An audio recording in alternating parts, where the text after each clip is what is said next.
Hello दोस्तों, स्वागत है आपका दृष्टि आईएएस के इंडेप्थ प्रोग्राम में। मैं हूं केवल आपके सामने। शंघाई सहयोग संगठन नाम तो आपने जरूर सुना होगा। इस संगठन की एक वार्षिक बैठक हुई हाल के दिन में और उस बैठक में तय हुआ कि ईरान नया सदस्य होगा इस संगठन का। तो ईरान के नए सदस्य होने से क्या कुछ चीजें सामने आती हैं और किस तरह से ईरान नया सदस्य बना और पहले किस तरह से सदस्य बनते गए, शुरुआत कैसे हुई, इन सारी बातों को आज हम समझेंगे शंघाई सहयोग संगठन के बारे में विस्तार से। तो चलिए सबसे पहले देखते हैं खबर क्या है। Iran in the SCO, the background, context and relevance.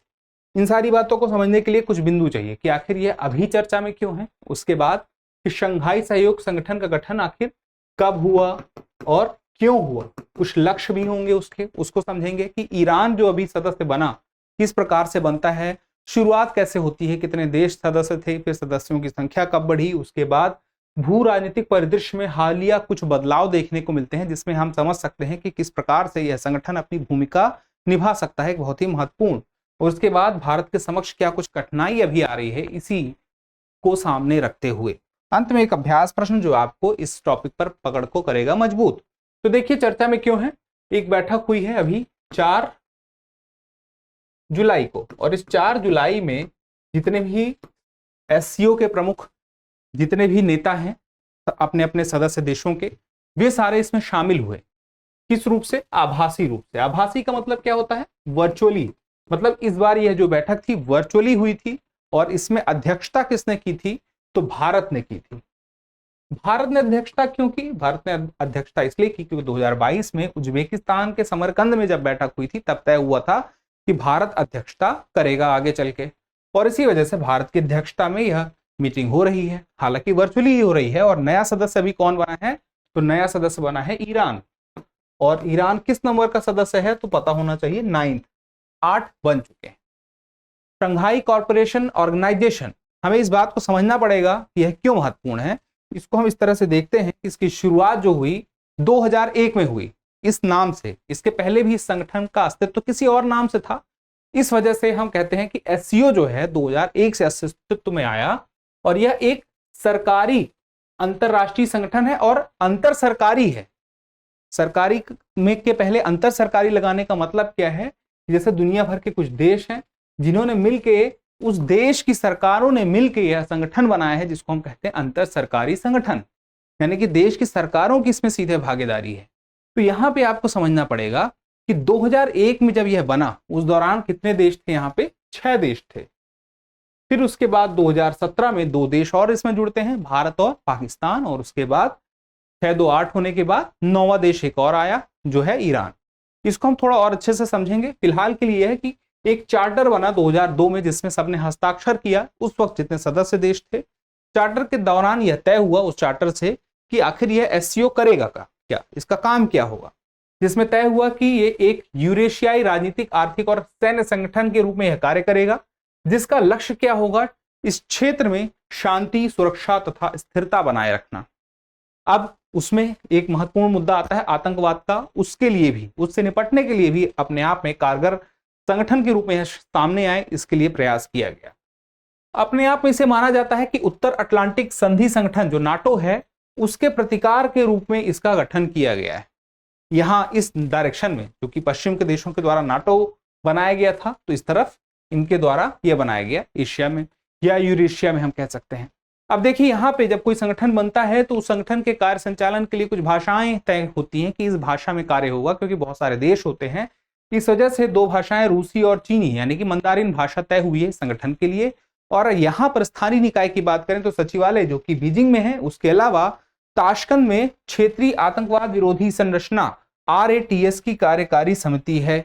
तो कहां पर है ये? ताशकंद में। अब इसके बाद अध्यक्षता की बात करें तो हर साल रोटेशन बेस पे कोई ना कोई देश अध्यक्ष इसमें बनता ही रहता है, जैसे कि अभी भारत है। अब इसमें देखिए 2001 में एससीओ के गठन से पहले एक शंघाई 5 नाम का एक संगठन था। शंघाई 5 में कौन कौन थे? कजाकिस्तान, चीन, किर्गिस्तान, रूस और ताजिकिस्तान। उसके बाद 2001 में जब उज्बेकिस्तान इससे जुड़ गया तो इसका नाम क्या पड़ गया? शंघाई सहयोग संगठन। और उसके बाद 2017 में भारत और पाकिस्तान इसके सदस्य बने और सदस्यों की संख्या कितनी हो गई? हमारे पास 6 थे, 2 और हो गए तो 8 हो गए। उसके बाद देखिए अब आपके पास कितने देश हैं, कजाकिस्तान, चीन, किर्गिस्तान, रूस, ताजिकिस्तान, उज्बेकिस्तान, भारत और पाकिस्तान। और 2023 में जो बैठक होती है वर्चुअली भारत की अध्यक्षता में, उसमें स्थायी सदस्य बन गया ईरान, 9 हो गए। और उसके बाद आगे की बात महत्वपूर्ण हो जाती है कि यहां पर कुछ और देश हैं जैसे कि अफगानिस्तान, बेलारूस, ईरान और मंगोलिया, ये पर्यवेक्षक के रूप में है। ठीक है, इनकी भूमिका क्या है, पर्यवेक्षक की है। ठीक है, इसके अलावा कुछ और देश हैं जैसे कि अजरबैजान है, आर्मेनिया है, कंबोडिया है, नेपाल, तुर्की और श्रीलंका, ये डायलॉग पार्टनर हैं।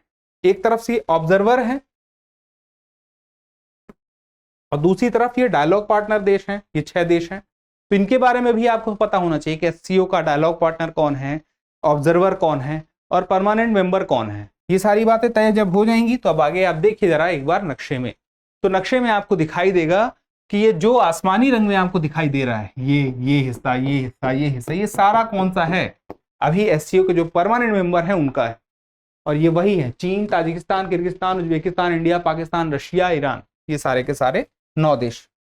अब देखिए भू राजनीतिक परिदृश्य में हालिया बदलाव कुछ हुए हैं जिसकी वजह से चिंताएं बढ़ती हैं। जैसे कि अफगानिस्तान से अमेरिका जब चला गया तो एक मौका मिलता है चीन को, किस बात के लिए, अफगानिस्तान में निवेश के लिए और अपना पैर पसारने के लिए। दूसरी तरफ चीन और पाकिस्तान की दोस्ती और गहरी होती जा रही, जो भारत के लिए चिंता की बात है। भारत और पाकिस्तान के बीच में तनाव हमेशा की तरह बढ़ा हुआ ही दिखता है। भारत और चीन के बीच में भी तनाव दिखता ही रहता है। उसके बाद देखें भारत और ईरान के बीच में हालांकि संबंध अच्छे हैं, हम यह देख सकते हैं कि एससीओ में आने के दौरान भी ईरान की तरफ से भारत के लिए अच्छी दोस्ती का ही हाथ बढ़ाया जा रहा है और भारत की तरफ से भी हाथ अच्छी दोस्ती का ही बढ़ाया जा रहा है, दोनों की तरफ से। लेकिन आपको पता होगा 2019 में अमेरिका के कुछ प्रतिबंध लगा दिए जाने के बाद भारत ने क्या किया कि कच्चा तेल जो है, क्योंकि एक समय पे सबसे ज्यादा कच्चा तेल ईरान से ले रहा था और उसी से कच्चा तेल 2019 में लेना उसने बंद कर दिया। किससे? ईरान से। और अभी तक यही स्थिति कुछ बनी हुई दिखाई देती है। तो ऐसे में भारत को थोड़ी सी, अब चूंकि ईरान भी आगे हाथ बढ़ा रहा है भारत की तरफ, तो भारत को भी उसी तरह से हाथ बढ़ा के रखना चाहिए। इस बात को भी यहाँ पे उसको सम्मान देना चाहिए और भारत सम्मान देता भी है। अब बात करें चीन और ईरान की, तो चीन और ईरान के बीच में भी बहुत सारे समझौते हाल के समय में देखे गए हैं, इनके बीच में भी स्थिति अच्छी है। तो ऐसे में हम देखें कि भारत की स्थिति अन्य देशों के मुकाबले इस संगठन में कुछ अलग भी दिखाई देती है, साथ में मजबूत भी दिखाई देती है।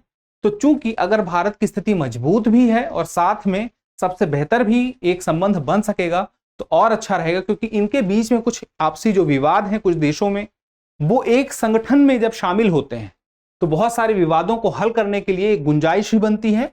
और या तो इसका उल्टा भी हो सकता है कि जिन विवादों का हल निकाला जा सकता है इस संगठन में कुछ ना भी निकल पाए। तो कुछ गुंजाइश पॉजिटिव वे में है भी और कुछ निगेटिव वे में नहीं भी है। ये आगे आने वाले समय पर निर्भर करता है कि आखिर क्या होगा। भारत की चिंता भी यही है कि भारत अपने आप को देखता है एक टाइट रोप वॉक कर रहा है, यानी कि एक ऐसी रस्सी में चल रहा है जहां पे उसको बैलेंस बनाना है।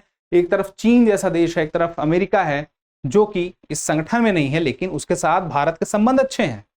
हम देख सकते हैं अभी राजकीय यात्रा जो भारत की थी, जिस उस दौरान वहां के राष्ट्रपति ने साफ साफ कहा कि जो भारत है लोकतांत्रिक साख वाला देश है, डेमोक्रेटिक क्रेडेंशियल है उसके अपने। तो एक तरह से उसने तंज मारा चीन पर कि उसके अपने नहीं है, उसकी अपनी लोकतंत्र की साख नहीं है, तो हमें उसके साथ भी संबंध बना के चलना है और एक तरफ इधर अमेरिका के साथ भी संबंध बना के चलना है। तो यह जो तालमेल है यह बेहतर होना चाहिए सभी देशों के बीच में, जिससे सभी देश अपने हित पूरे कर पाए और एक शांति का माहौल बन पाए। तो यहां पर भारत को बैलेंस बनाने की आवश्यकता है। अब आपको पता होगा कि चूंकि एससीओ की गतिशीलता में बदलाव के साथ भारत को एक संतुलन बनाए रखने की चुनौती भी दिखाई देती है, तो भारत इस वक्त उसका अध्यक्ष भी रहा, उसकी अध्यक्षता में यह बैठक हुई, तो उसमें दिखाई देता है कि भारत अपना पक्ष कहने में भी सक्षम रहा है। इसी के साथ ही हमारा आज का टॉपिक यहीं पर समाप्त होता है। जल्दी मिलते हैं अगले वीडियो में, तब तक के लिए स्वस्थ रहें, मस्त रहें और पढ़ते रहें। धन्यवाद।